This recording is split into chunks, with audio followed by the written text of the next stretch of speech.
former CIA officer Glenn Carle, who joins us from Boston, Massachusetts. He's the author of The Interrogator and Education, and he's a columnist for Newsweek. Welcome to the program. Thank you so much for joining us. Firstly, what can you tell us about these calls from the Ukrainian president for Western powers, including the US, to impose a no-fly zone over Ukraine? We know those calls have become increasingly desperate in recent days as the Russians step up their attacks on the country. Do you think it will ever happen, and at what point might it happen? Well, I would have said several days ago, like everybody who follows this issue at all, from an intelligence perspective, a military perspective, or a international relations perspective, that a no-fly zone by NATO over Ukraine with Russia involved in combat would not happen.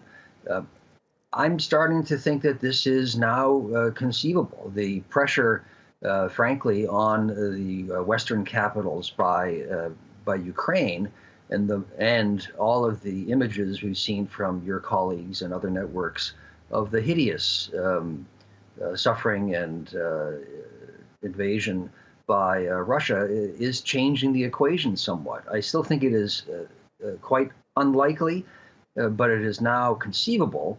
And what may be the replacement or the solution is that something else which was inconceivable only 4 days ago.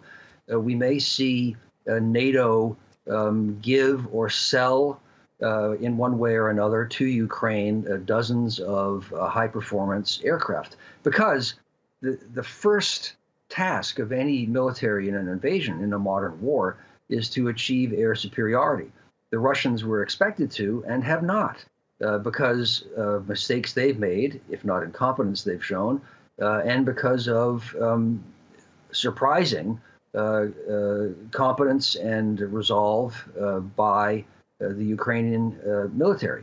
So this is one of the big issues, and the likelihood of more direct involvement by NATO is growing. We also spoke about earlier the fact that Ukrainian President Volodymyr Zelenskyy is believed to have been the subject of 3 assassination attempts. We know he's become somewhat of a pivotal figure, not only in Ukraine, but across the globe, to demonstrate to the world his resolve and the country's resolve in resisting this Russian assault. Do you think the US might be involved in any way to protect Zelenskyy in Kiev?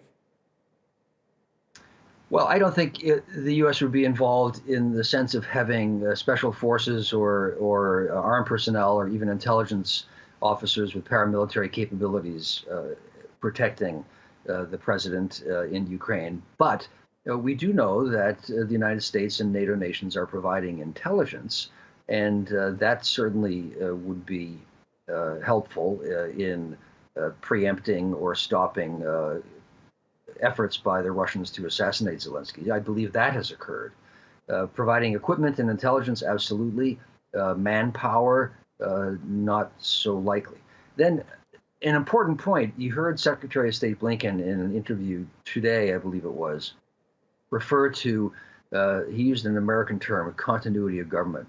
It's a very formal process that I know quite well, that the U.S. government, and many others too, have all sorts of contingency plans for what will happen if the president is killed, or the prime minister is kidnapped, or there is a bomb attack that destroys the Capitol and functions.